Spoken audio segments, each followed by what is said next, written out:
Hi, our story continues in the Old Testament. We're still in Genesis. This is chapter 37. We started out with Abraham being called and Sarah having the baby, Isaac, and then Isaac grew up and was sent to marry Rebecca or to find a wife, and he married Rebecca. And then his children were Jacob and Esau, and Jacob stole the birthright from Esau, so Jacob got the birthright. And Jacob sometimes is referred to as Israel because he is the father of all the tribes of Israel, and because he had 12 sons altogether.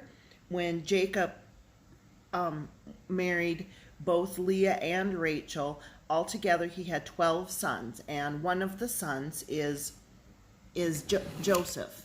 That was the second to the youngest. Joseph and Benjamin were the only sons that Rachel had. And so in chapter 37 in Genesis, we continue. Jacob lived in the land where his father had stayed, in the land of Canaan. And he had a son named Joseph. At this time, Joseph was 17, and he was tending the flocks with his brothers. And he brought their father a bad report about his brothers. Well, you know that isn't a good thing. When you tell on your brothers, usually they don't like it. So this was no different.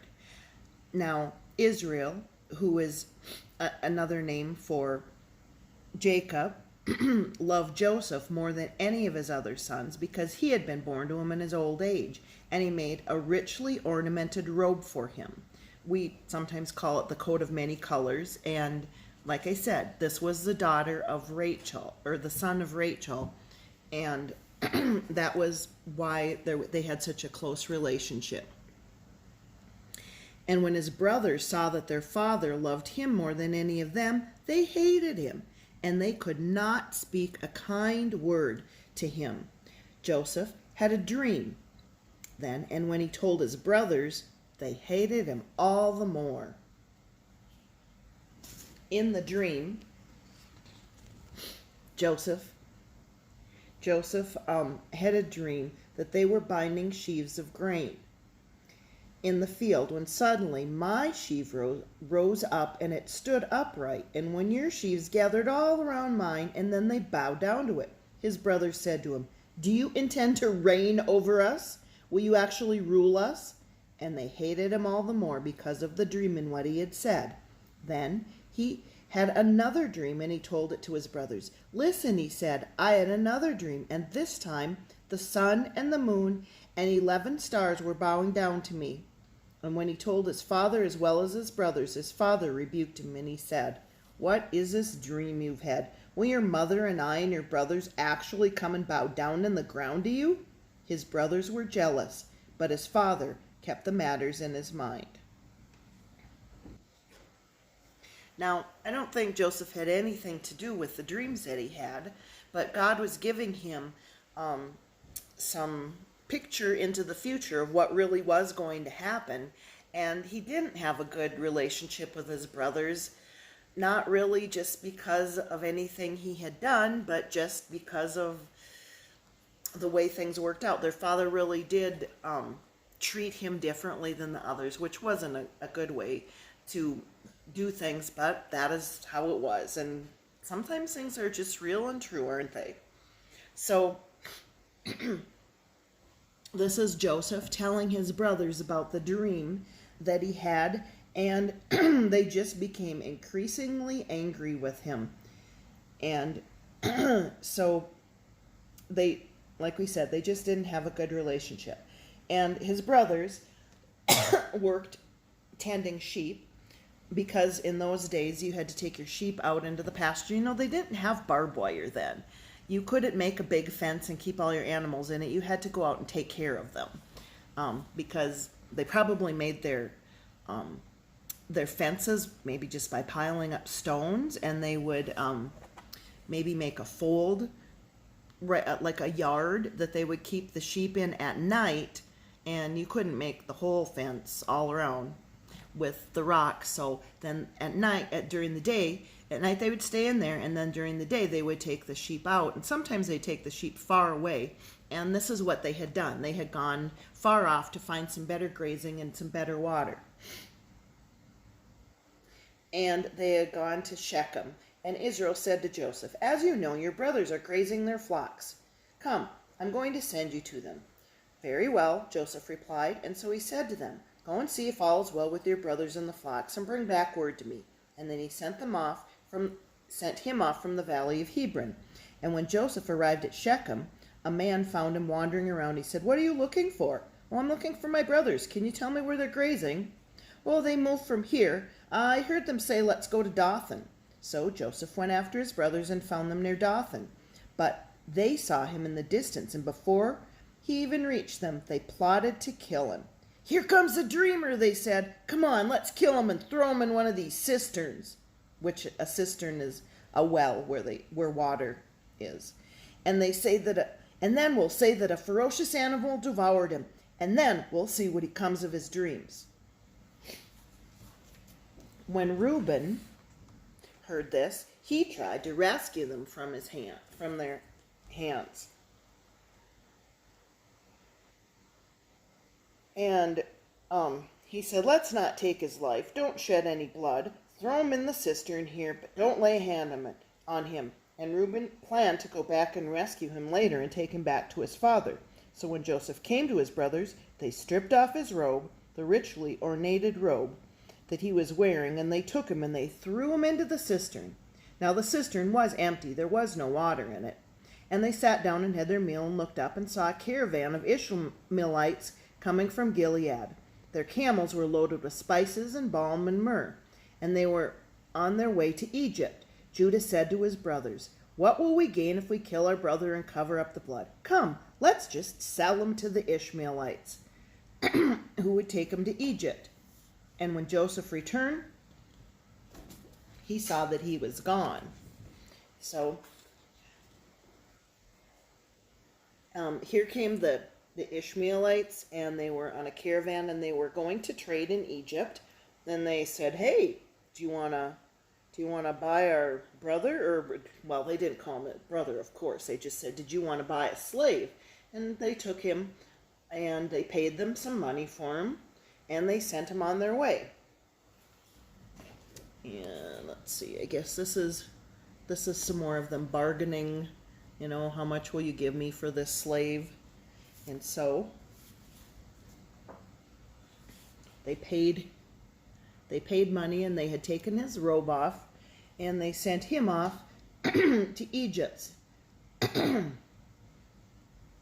And then, of course, they had to tell their father something, so they got Joseph's robe, and they slaughtered a goat, and they dipped the robe in blood. And so they took it back to their father, and they said, "We found this robe.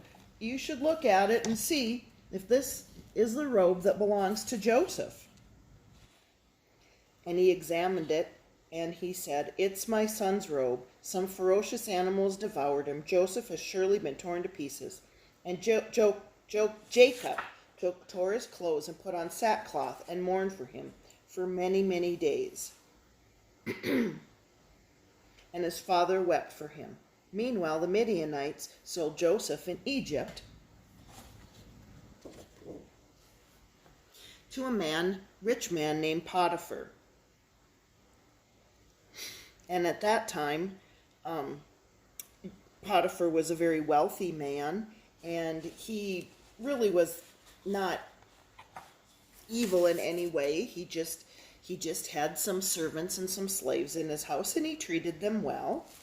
And so this is chapter 39 in Genesis at this time.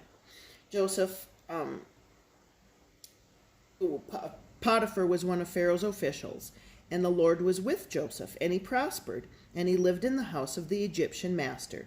And when his master saw that the Lord was with him, and that the Lord gave him success in everything he did, Joseph found favor in his eyes, and he became his personal special attendant.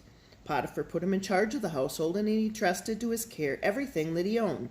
From the time he put in charge of, he blessed the household and the Egyptian And the blessing of the Lord was on everything that Potiphar had, both in the house and field. So he left Joseph in charge. And he did not concern himself with anything except the food that he ate. Now Joseph was a handsome young man, and after a while, the master's wife took notice of him. And she asked him to do some things that were not things that he should be doing. And so she got mad at him, and then she lied to Potiphar. And even though Joseph was still being a good servant and taking care of all the needs of Potiphar, she devised a plan to get Joseph in trouble. And she took his robe and she showed it to Potiphar, and she said, "See what this young servant has done?" Well, if he was not pleasing to his wife, then Potiphar dismissed him, and he put him into prison because of the lie that Potiphar's wife told about him. So then he was put into prison. And when Joseph was in prison in Egypt, the captain of the guard brought him, and there the Lord was with Joseph again, and he prospered. And he lived in the house, and he lived in the prison for a while, and he showed the guard showed kindness to him, and he put him in charge of the other prisoners because he had favor in his eyes. And so the guard knew that he could trust Joseph with any task that he had, and so he would take care of the other prisoners. So he was there for quite some time. And once while he was there, one of the prisoners had a dream. And in fact, two of the prisoners had a dream. One was the cupbearer from the Pharaoh, and one was the baker. And the cupbearer first told him the dream, and Joseph said, "Don't interpretations belong to God? You just tell me your dreams." And so the cupbearer told Joseph his dream. He said, "In my dream, I saw a vine in front of me, and on the vine were 3 branches. And as soon as it budded, it blossomed, and its clusters turned into grapes. Pharaoh's cup was in my hand, and I took the grapes and squeezed them into Pharaoh's cup, and then put them in his hand." And Joseph said, "God has told me the meaning of your dream." And he said, "This is what it means. Those branches are 3 days. Within 3 days, Pharaoh will lift up your head and restore you to your position. And you will put Pharaoh's cup in his hand, and just as you used to do when you were his cupbearer.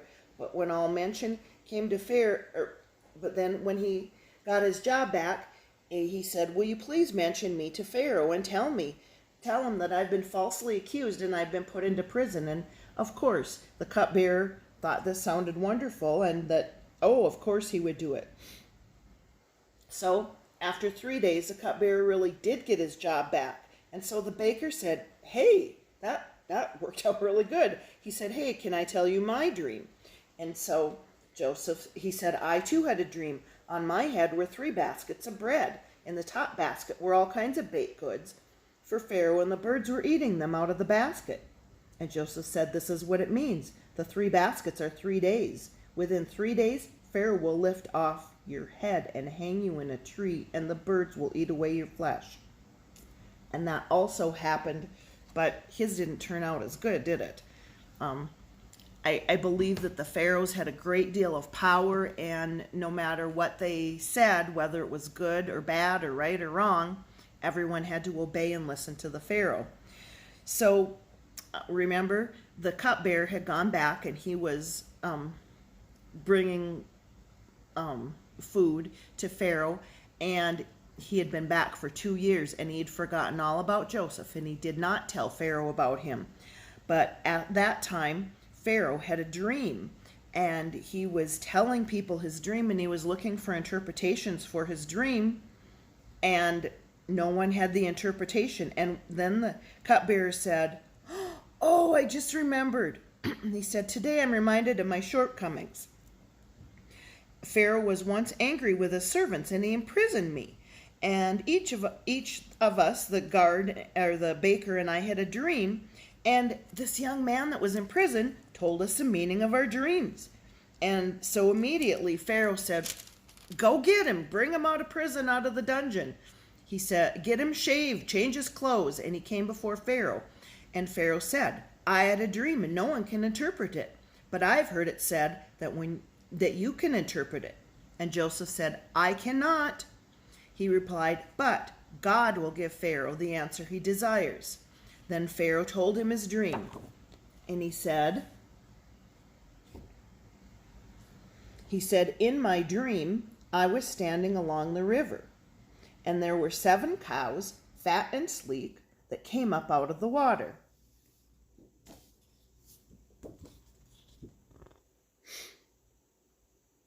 And after that, they were scrawny and very ugly. I'd never seen such ugly cows.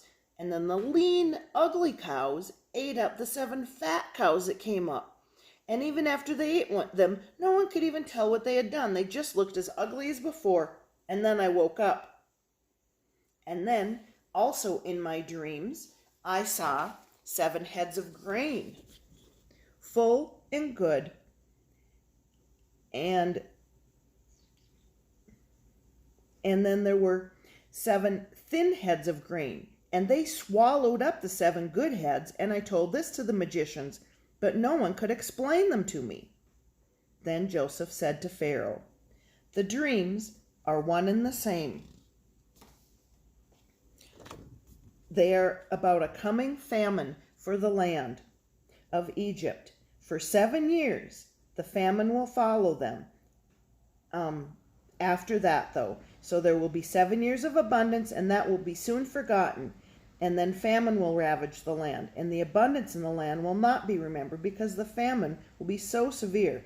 The reason the dream was given to Pharaoh in 2 forms is because it has been firmly decided by God, and he is soon to do it. And now let Pharaoh look for a discerning and wise man to put him in charge of the land of Egypt. Let Pharaoh appoint commissioners over the land to take 1/5 of the harvest, and during the 7 years of abundance, they should collect all the food of the good years and store it up under the authority of Pharaoh to be kept in the cities for food. This food should be held in reserve for the country and be used during the 7 years of famine that will come, so the country may not be ruined. And the plan seemed good to Pharaoh and to his officials, and Pharaoh said to them, can we find anyone like this man who is in the Spirit of God? And then Pharaoh said to God, since God made all this known to you, there is no one so discerning and wise as you. You shall be in charge of my palace and of all my people, and they are all to submit to your orders. Only with the respect of the throne will I be greater than you. So Pharaoh said to Joseph, I hereby put you in charge of the whole land of Egypt. Then Pharaoh took his signet ring from his finger and put it on Joseph's finger, and he dressed him in robes of fine linen and put a gold chain around his neck. And he had him ride in a chariot as second in command, and the men shouted before him, make way! And thus he put him in charge of the whole land of Egypt. And Pharaoh said to Joseph, I am Pharaoh, but without your word no one will lift a hand or foot in all of Egypt.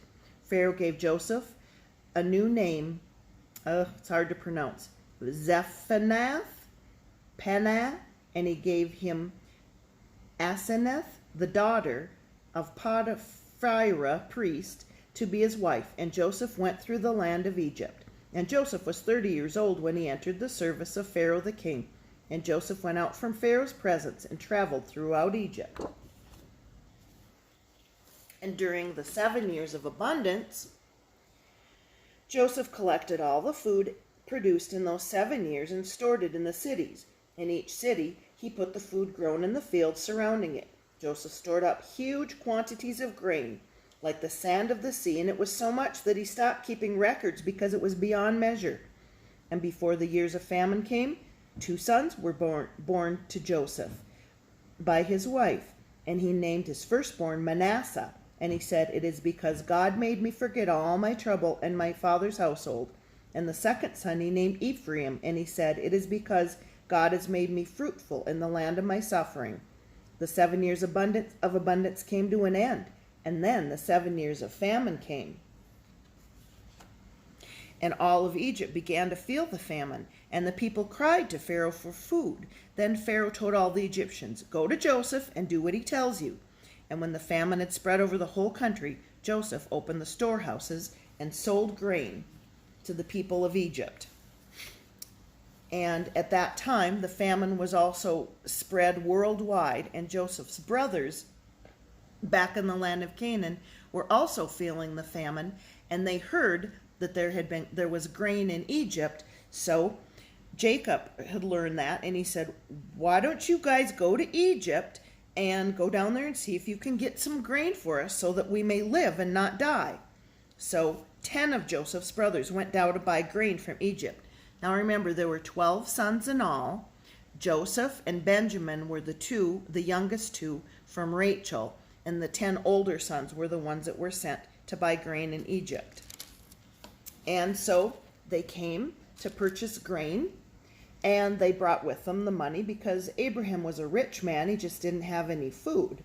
And when they came to buy, Joseph did recognize his brothers, but he didn't say anything. And he said, "You're spies. You've come to see where our land is unprotected." And they said, No, we've come to buy food."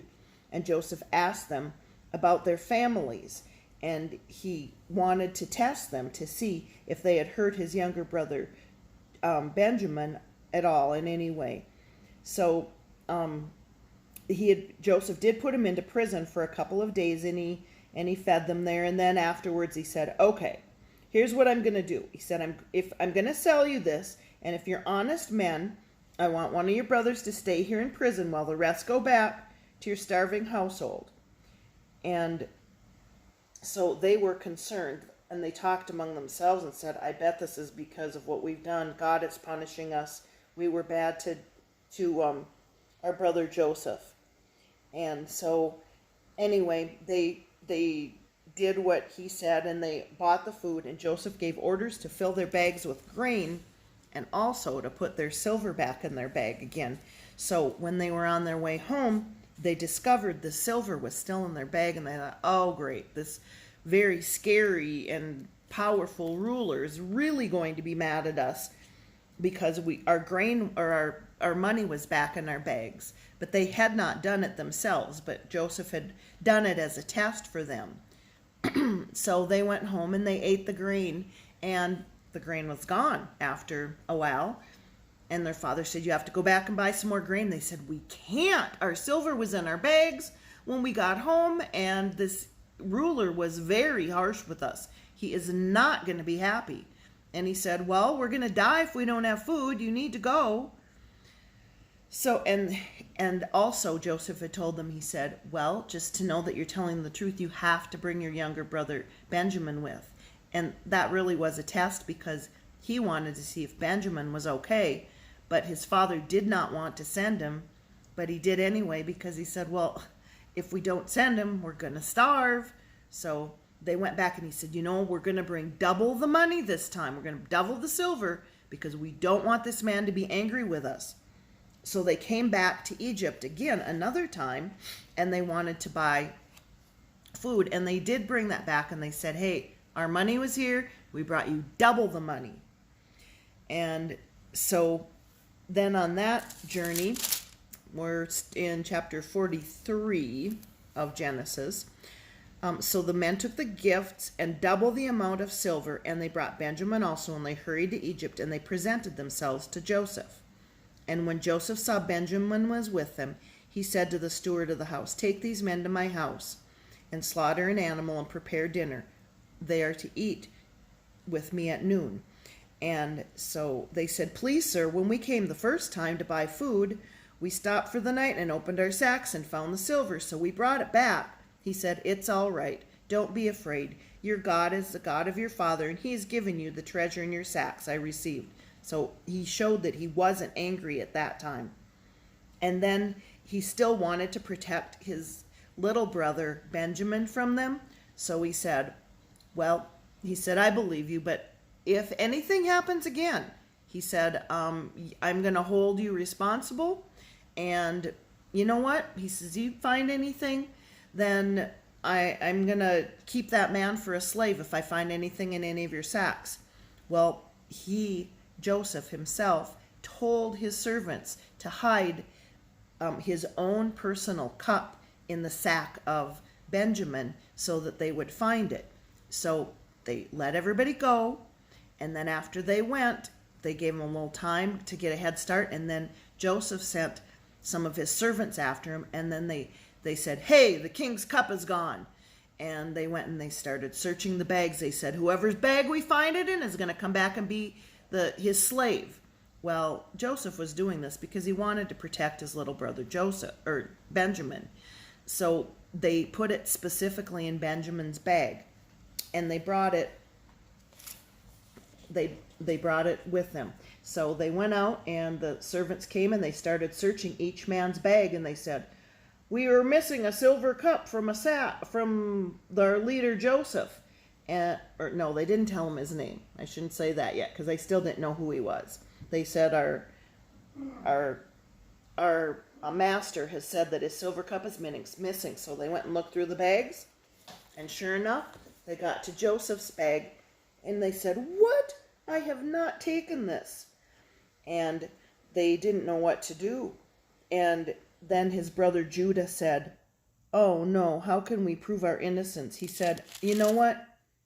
Please let me stay as the Lord's slave in place of the boy. We can't go back to our father. This is his youngest son, and he's just not going to make it."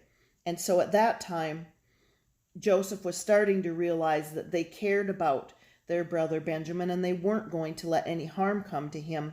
So Joseph prepared a great feast for them, and he set them in order from youngest to oldest.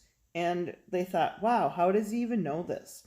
Anyway, then when Joseph could control himself no longer, he said, "Have everyone leave." And there was no one with Joseph to make himself known when he made himself known to his brothers. And he wept so loudly that the Egyptians heard him. And Joseph said to his brothers, "I am Joseph. Is my father still living?" But his brothers were not able to answer because they were terrified. And Joseph said to his brothers, "Come close to me." And when they had done so, he said, "I'm your brother Joseph, the one you sold into Egypt. And now do not be distressed or angry for selling me, because it was to save lives that God sent me ahead of you. For 2 years there's been famine, and for the next 5 years there will not be plowing and reaping. But God has sent me ahead of you to preserve you for a remnant on earth, to save your lives by a great deliverance. So then it was not you who sent me, but God. He made me father to Pharaoh, lord of his entire household, ruler of Egypt. Now hurry back to my father and say to him, 'This is what Joseph said. He has made me lord of all Egypt. Come to me. Don't delay. You shall live in the region of Goshen and be near me, you and your children and grandchildren and flocks, for the rest of the 5 years of famine. Otherwise you and your household will become destitute. You can see for yourselves, and so can my brother Benjamin, that it is really I who am speaking to you. Tell my father about that.'" And so Joseph was no longer angry because he understood the plan of God. He said, you meant it for evil to me, but God turned it to good because this was his way of saving you. And so they went and got all the flocks and the riches that they had, because if there's no food to eat for the people, there's not going to be any for the animals either. So they went back in a large caravan, and they brought the entire family and household and all of their belongings along, and they were able to live in the land of Goshen. And right from Pharaoh's own riches, Joseph was able to supply them. And then even Pharaoh said, "Joseph, your father is here. I want to meet him." And so even though Jacob was a very old man, he was brought by his son Joseph to meet the Pharaoh. And Pharaoh said, "I'm so thankful for your son because he's saved us, and your God has given us a way to survive this horrible famine." And so this is Joseph and Jacob, and they came to meet Pharaoh. And then Joseph said, "Oh, and you know what? I have kids. You can meet your grandchildren. And Jacob was just delighted. He said, here, the son that he thought was dead wasn't dead, but he had been sent on ahead to the land of Egypt to prepare a way for them to survive this horrible famine time. And this is Joseph and his sons Ephraim and Manasseh that he had, and they were able to meet their grandfather. So through all of the very hard and difficult things, God had a plan, and he was able to save the line that started with Abraham, because God had promised that they would one day be the line that was the family of Jesus. And so Joseph's family lived on, and later they ended up being the slaves in that land, and that's when Moses will be the next part of the story, but we're not even going to hear that this year. That will be in second grade. So you can read it in your Bibles. The book of Genesis is wonderful. We ended in Genesis chapter 46, and some parts of the Bible are hard to read and a little harder to understand, but this reads like a story, so it might be just really fun to read with your family, the whole story. You probably have been as you've been going along doing the Bible lessons, but I thought you would like to hear it just sort of as a story and have some pictures that go along with it. So we know that God works all things together for those who love him and who are called according to his purpose, and he will turn bad things into good things. And you're going to see that many times through your life, that things don't seem the way we think they should be, but God really does have a plan. And if you trust him and give him the time and to come to the end of the story, we know that it will turn out for his glory. And so I hope you enjoyed the story of Joseph that started with Abraham, and this isn't the end of the story. And in fact, in the end of this line, we know that Jesus will be born, and that's kind of an exciting thing about the Bible. We know the end of the story, but it's still good to learn through these lessons of all the people that have gone before us. And I'm hoping you enjoyed the story. Have a good summer. Bye.